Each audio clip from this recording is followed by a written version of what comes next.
Hello everyone, Drax here and welcome to Show My Random. Alright, so welcome and quick video. Hopefully, hopefully I'm getting better at creating shorter videos. So anyway, I would for this video I would just like to do a quick comparison between a condenser microphone and a dynamic microphone when it comes to audio, sound pickup, or vocal pickup on a not so ideal environment. So a lot of people, especially with the pandemic, a lot of people are recording at home, whether it's podcasts or voiceovers or whatever it is that you're recording. And for voiceovers, it has always been recommended to use condenser microphones. There are people who use dynamic mics to do their voiceovers, especially for podcasting. But most of the time, it's a condenser mic. So for this example, we are using a condenser microphone. This is a Behringer TM1 that is connected to a Behringer UMC 202 HD, and the gain is at 230. Just to be sure, right there. So I'm not going to post process any of these, especially the audio. I'm going to leave it as is. So I do apologize if it gets loud at times or um, a lot of static or a lot of background noises. But that's the purpose of this video, is to show the how a condenser mic behaves compared to a dynamic mic. Now, my fan is right here. It's not seen on the camera, but it's right there. And I will shut up so that you can hear what this mic is picking up.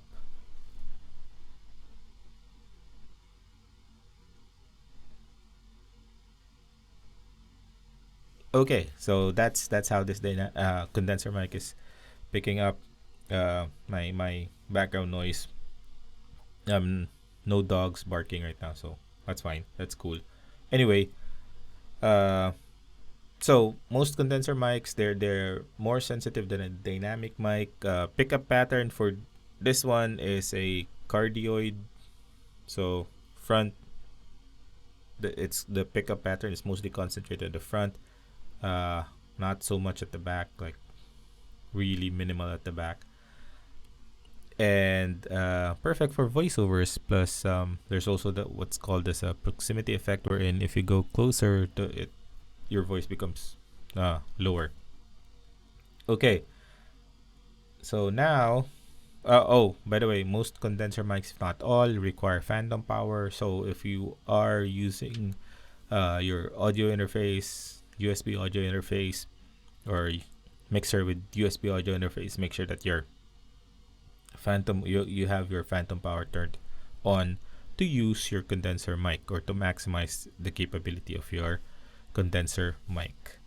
Now there are condenser mics who work on 24 volt or 48 volt phantom power, and there are condenser mics who require true 48 volt phantom power. So you have to check your specs, your mic specs, to make sure that you are applying the right amount of voltage to your mic. Okay, there. So if I'm here, I'm actually covering the air. So that's the reason why there are times that the noise level is lower.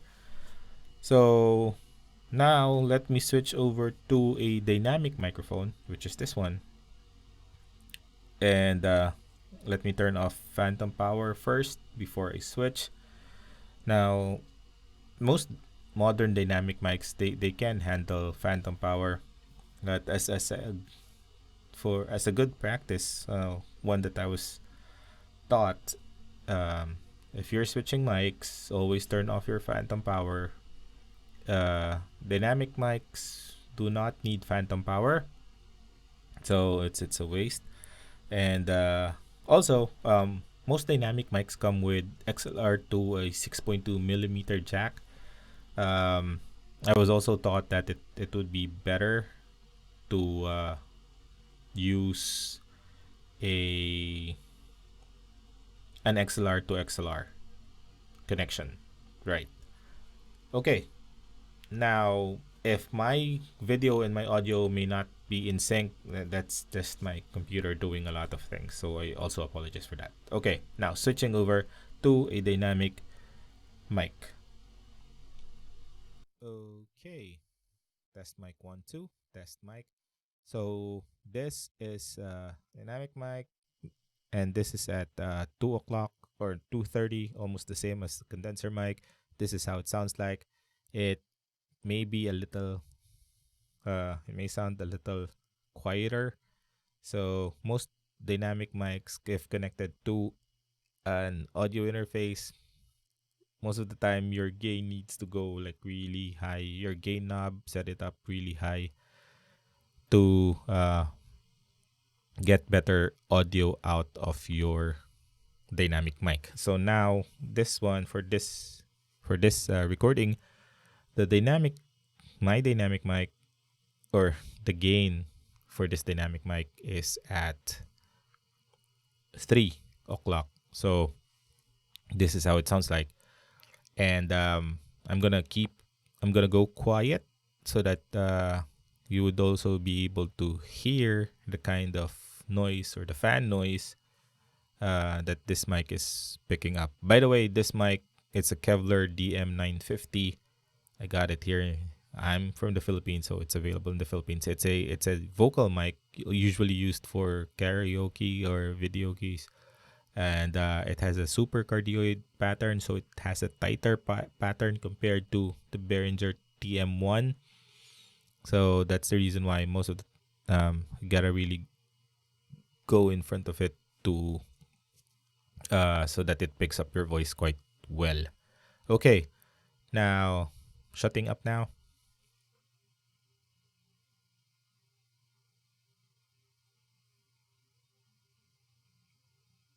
Right.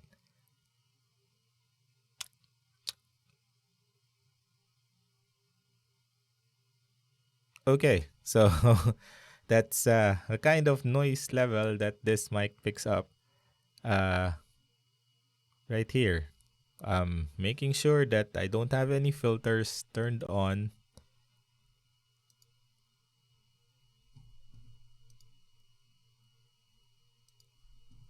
Let me turn off all of these things just to make sure. There. Okay. So now this is how the dynamic sounds how the dynamic mic sounds like. Okay. So now depending on your situation and depending on what you need the mic for, you may you have a couple of choices, right? You can either go with the condenser mic, which is most which is what most voiceover talents use, or if you're doing recordings or doing you doing podcasts or doing your song covers, you can still use your dynamic mic so that it doesn't pick up a lot of the ambient noise or room noise. Also, if you're live streaming, dynamic mics are pretty useful too because like I said, it doesn't pick up as much noise as a condenser mic because it's pretty much less sensitive compared to a dynamic mic in a general sense, compared to condenser mic, sorry, in a general sense. Right. So this is the reason why most of the time you see live stream or podcasters who are streaming, even gamers. A lot of them use dynamic mics.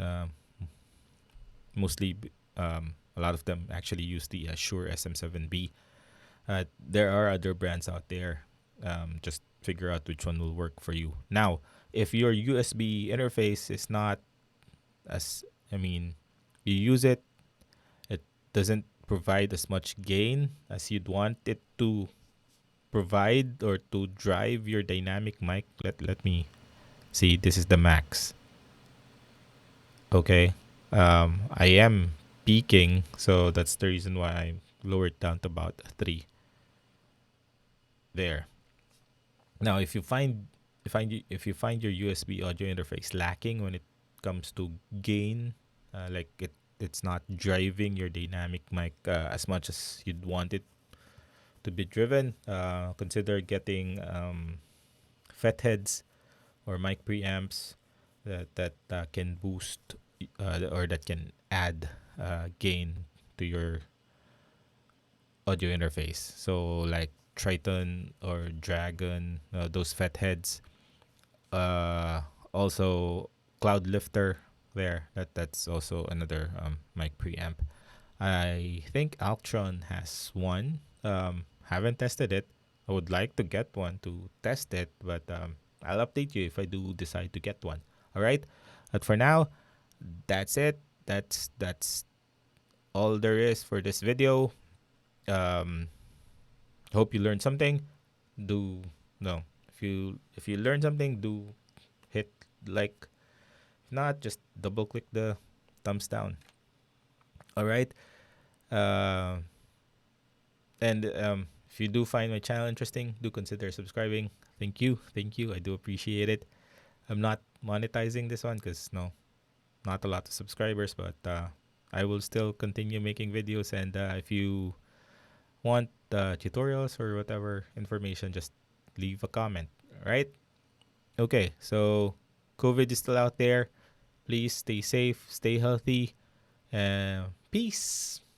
And I am out.